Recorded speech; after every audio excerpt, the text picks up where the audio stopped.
So today I'm working on a downdraft hood fan.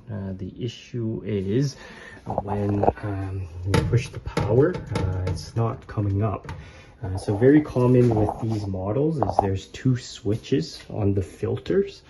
They're not making a proper contact.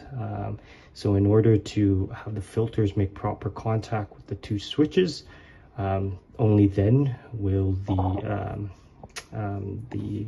filter and the fan be actuated and come up and function. And these two are the switches that cause it to that the filter has to make contact with, right? So when these aren't pressed, either because the filter's put on wrong or put on upside down, for example, like that, then it's not really gonna actuate that switch there.